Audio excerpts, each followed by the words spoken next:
US-Israel war with Iran. Day 15. 1. President Trump just threatened to bomb Iran's shoreline. Every Iranian boat in the strait is now a target. On day 15, Trump posted on Truth Social with a direct warning. The United States will be bombing the hell out of the shoreline and continually shooting Iranian boats and ships out of the water. 2. Trump says Iran is totally defeated and seeking a deal.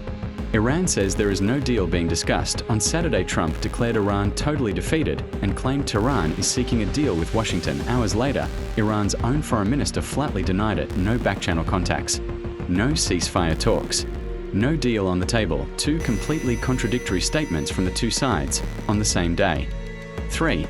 President Trump called on China, France, Japan, South Korea, and the UK to send warships to Hormuz. Trump's exact words: hopefully China, France, Japan, South Korea, the UK, and others that are affected by this artificial constraint will send ships to the area. 4. Iran announces it will deploy upgraded, more powerful ballistic missiles going forward. Iran's deputy defense minister announced on Saturday that Iran will increasingly deploy upgraded weapons, including more powerful ballistic missiles, as the war continues. Iran's missile volume is down 90% from day one according to the US, but the missiles still being fired are getting more advanced. They are rationing, selecting, and upgrading. 5. UAE air defenses intercepted 9 ballistic missiles and 33 drones in a single day. On day 15, the UAE alone intercepted 9 ballistic missiles and 33 drones launched from Iran. Qatar intercepted 4 ballistic missiles and multiple drones, all on the same day. Parts of Doha received evacuation orders at 2 a.m. Jordan intercepted 79 out of 85 missiles and drones fired at it during week 2, with 5 drones and 1 missile breaking through and landing inside Jordanian territory. 6. Saudi Arabia intercepted 10 drones targeting Riyadh and the eastern province. On Sunday morning, 10 drones headed towards Saudi Arabia's capital and its oil-producing eastern province, all intercepted and destroyed. But think about the eastern province for a moment. That is where Saudi Aramco lives. The single largest oil company on earth. Iran is probing it, testing it, every single day. 7. The port of Jask in southeastern Iran hit. Extensive damage confirmed. Video and reports sent to Iran International show extensive damage at the port of Jask in Hormozgan province in southeastern Iran following fresh US strikes. Jask is strategically significant. It sits outside the Strait of Hormuz and was Iran's planned alternative oil export route specifically designed to bypass Hormuz.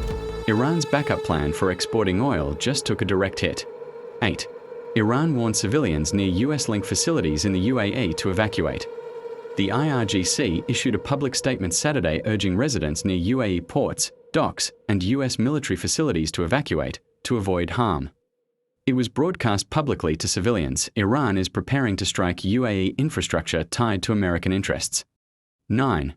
The USS Nimitz, set to be decommissioned in May 2026, has been kept in service until 2027. The US Navy quietly extended the service life of the USS Nimitz, one of the largest warships ever built, by nearly a full year. It was supposed to retire in May. It is now staying until March 2027. The US military is keeping every asset it has in play.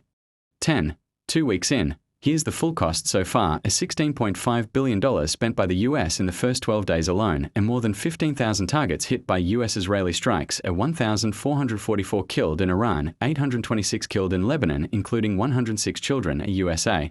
At least 13 US service members confirmed killed. 7 by enemy fire.